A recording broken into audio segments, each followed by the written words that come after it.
elegí como título Identidades precarias, porque las que me interesan son las no precarias. Pero voy a empezar con las precarias. Primero, quiero compartir una observación que hice,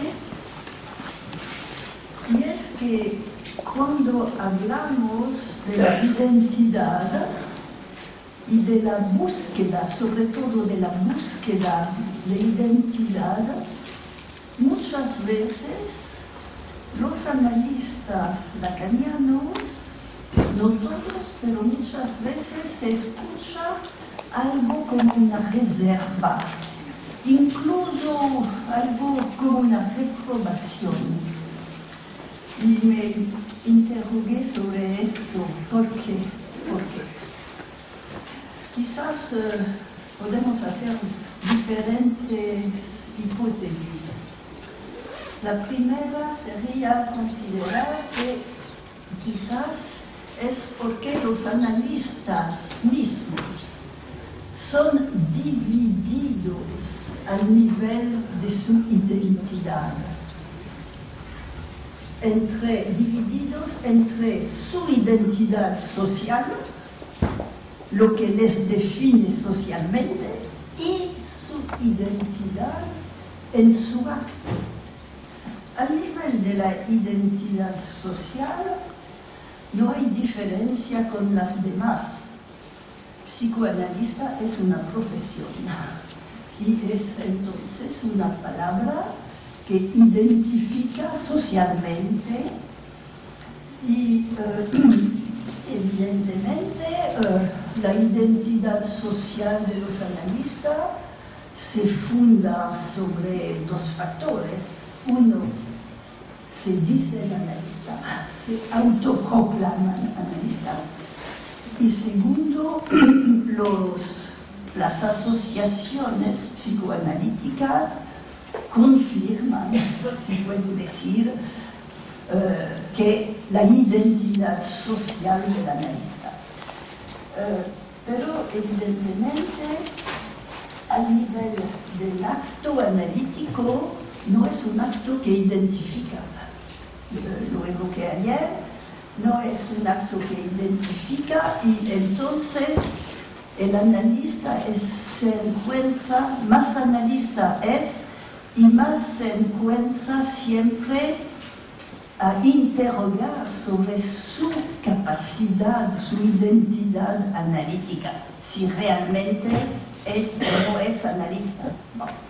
Entonces es una primera explicación de la reserva en frente del problema de la identidad. Quizás hay una otra hipótesis posible, y es que los analistas lacanianos muchas veces conocen bien la primera parte de la enseñanza de Lacan y mucho menos la última. Y en la primera parte es cierto que Lacan insistió mucho sobre el hecho que el sujeto no tiene identidad, que el sujeto dividido es un sujeto que no es uno, dice Lacan, siempre dos, y que su ser es siempre en otra parte. Entonces el sujeto en sí mismo tiene una identidad problemática. Y eso es algo bien conocido, me parece, en nuestro ámbito. Pero no hay que olvidar que, sin embargo, desde el principio de su enseñanza, Lacan, y hasta el final, Lacan puso que el objetivo del análisis era de fijar la identidad, no del sujeto, pero del individuo. Y es desde el principio, se ve con la fórmula que creo tiene fecha en los años 50, cuando dice que un análisis conduce el sujeto hasta el punto de un tú eres eso, extático. Es la cita. En francés, tu es cela extatique. El tú eres eso es una fórmula de identidad típica. Extática, ¿cómo se dice? Extática añade que, sin embargo, esta identidad no se puede predicar en términos de lenguaje, pero, sin embargo, identidad, desde el principio. Bien, entonces así me explicaba un poco lo que percibo a veces, no lo percibí hoy, debo decir, pero a veces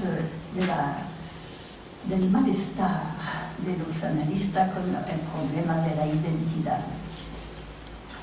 Voy a empezar a hablar un poquito del malestar social de hoy, de lo que llamamos el malestar, en su título, malestar en la identidad social. Creo que hay que distinguir el sentimiento de identidad o de falta de identidad y la identidad. No es la misma cosa. Y se percibía, por ejemplo, en lo que nos presentó la colega que presentó el grupo, se percibía muy bien esta diferencia. En lo social, cuando hablamos de malestar identitario, ¿de qué hablamos? Me parece que no es tan misterioso que la identidad proviene siempre del otro social. Entonces, es función esencialmente de la pertenencia a los grupos sociales. Pertenencia que tiene, ¿cómo puedo traducir? De marcadores, se dice. Sí. A pertenencia que tiene marcadores bien visibles, la profesión, los lazos, el dinero, el poder, las costumbres sexuales, incluso el color de la piel, muchos marcadores de la identidad. Y no fue siempre así. Podemos decir que todos estos factores ahora son inestables. La realidad se mueve, entonces los marcadores existen, pero inestables y precarios. Pero no fue siempre así. No debemos olvidar que, por ejemplo, en el orden discursivo pre-revolucionario en Europa, lo que dominaba era exactamente el contrario.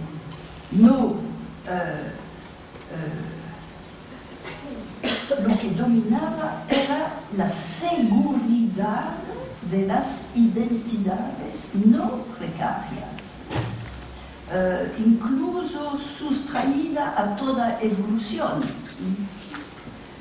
Cuando se hablaba de nobles de derecho divino, los nobles, ¿cómo se dice? Así. La nobilidad de derecho divino. Eso era el máximo de la seguridad identitaria y la consistencia de los lazos sociales, incluso el rigor del orden social, impedía la emergencia del sentimiento de identidad precaria.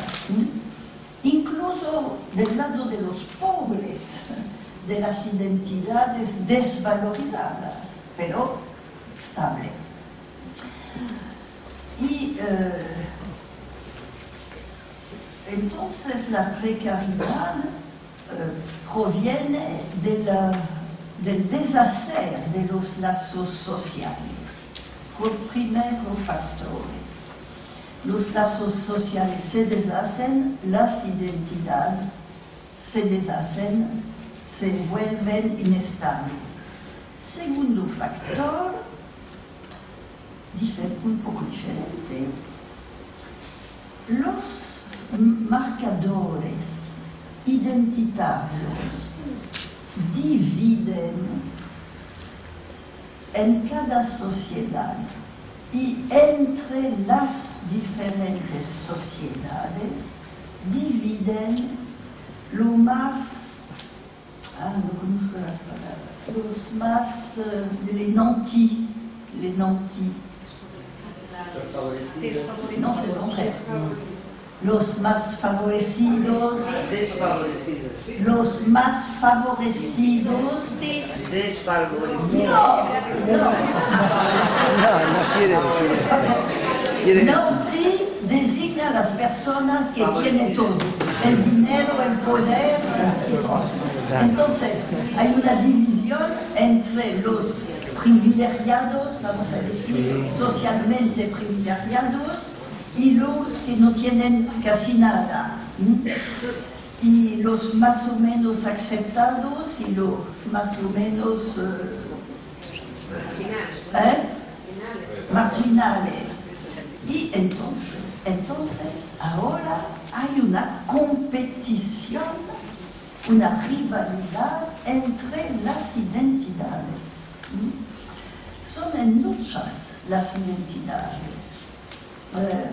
Y las luchas identitarias han aparecido con los derechos del hombre, momento de la revolución, más o menos.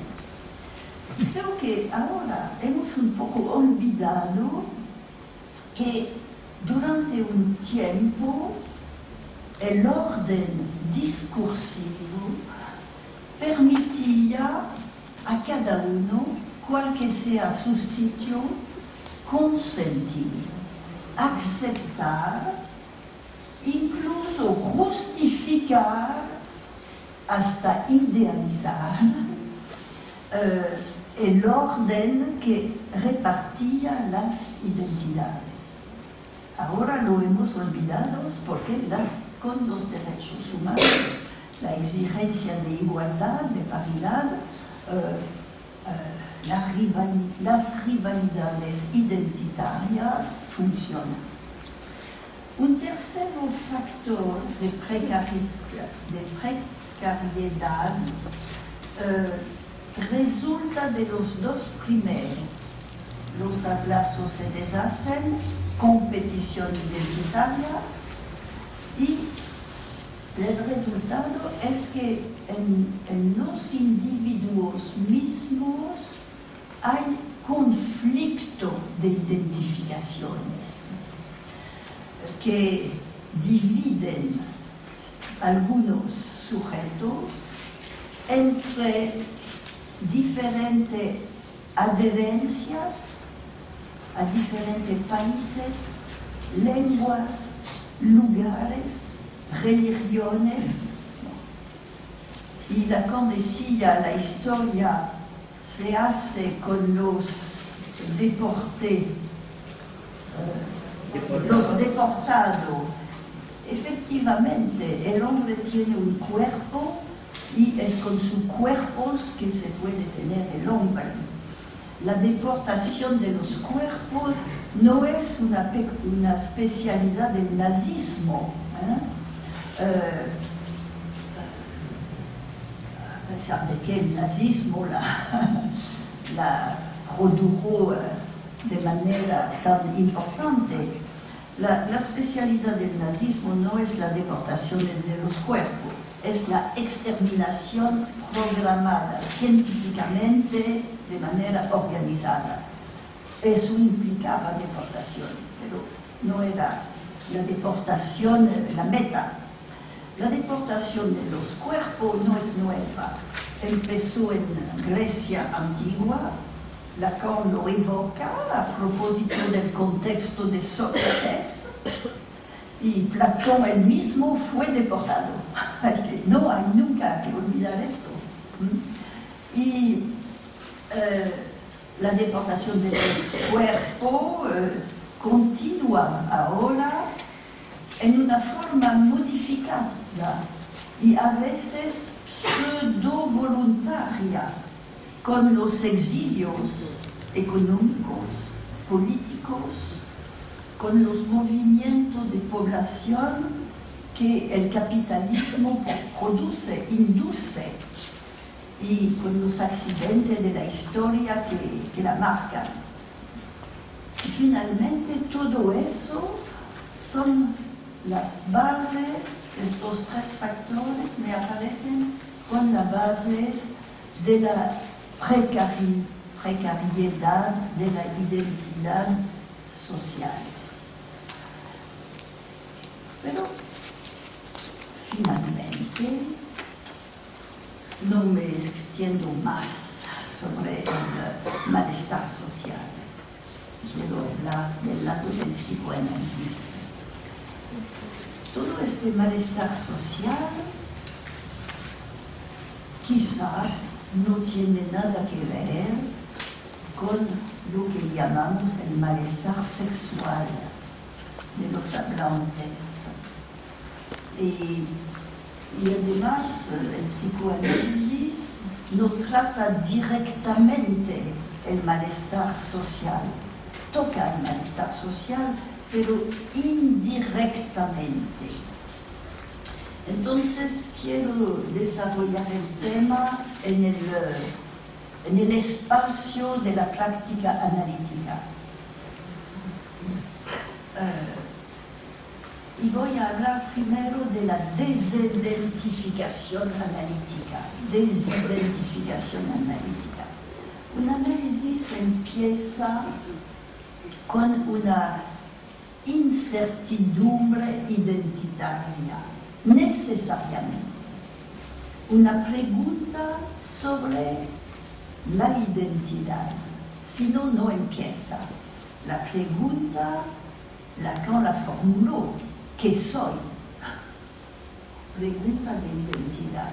¿Qué soy para tener los síntomas y los malestar que tengo?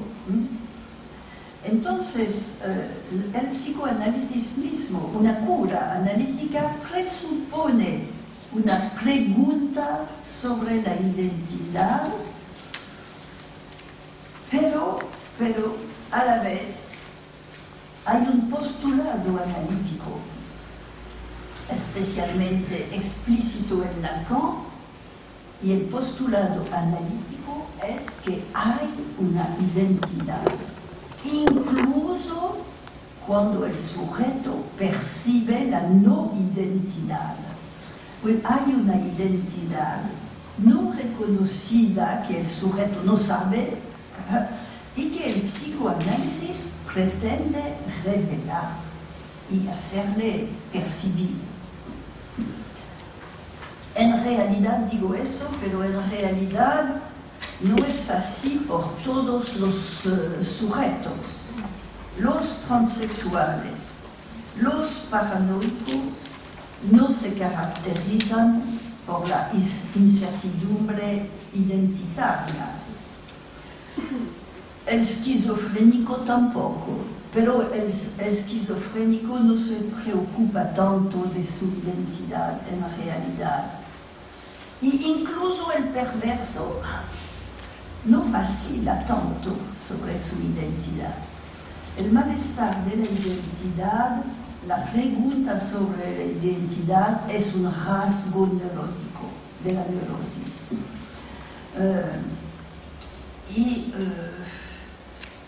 Entonces, ¿sobre qué el sentimiento de la identidad se puede apoyar?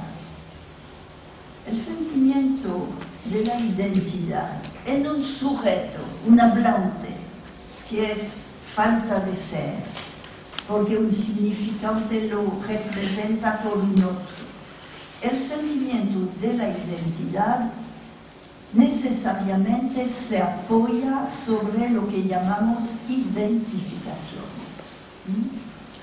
Identificaciones del ideal del yo, que Lacan llama ideal del otro, gran I de gran A, y lo llama así porque los ideales son significantes del otro siempre, y estas identificaciones del ideal del yo mandan a la identificación del yo ideal.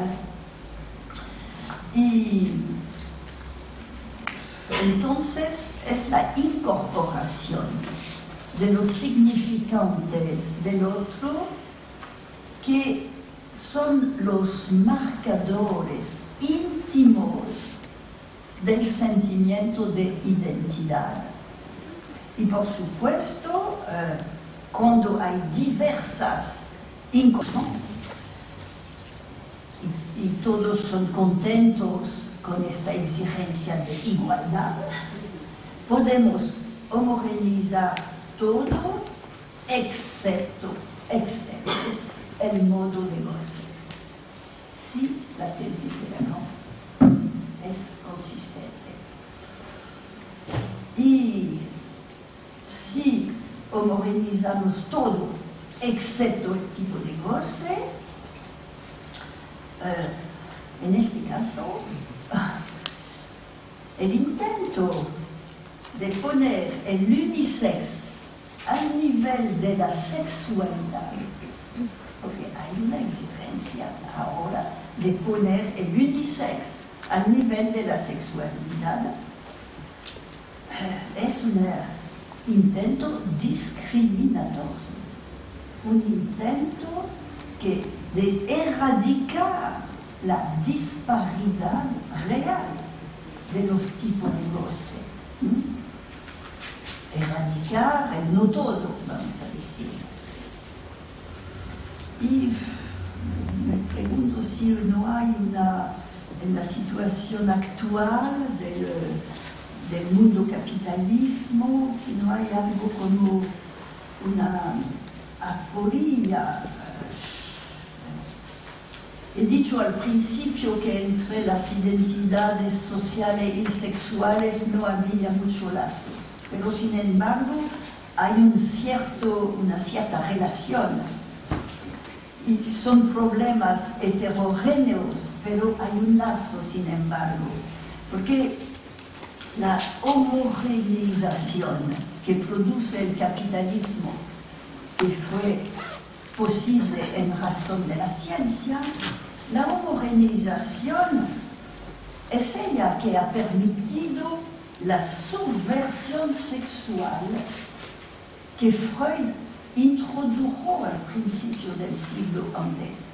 La expresión subversión sexual es la expresión que Lacan aplica a Freud al nivel de lo que Freud ha dicho a propósito de la sexualidad, justamente a propósito de las pulsiones, de la perversión polimórfica y del deseo sexual. Bon,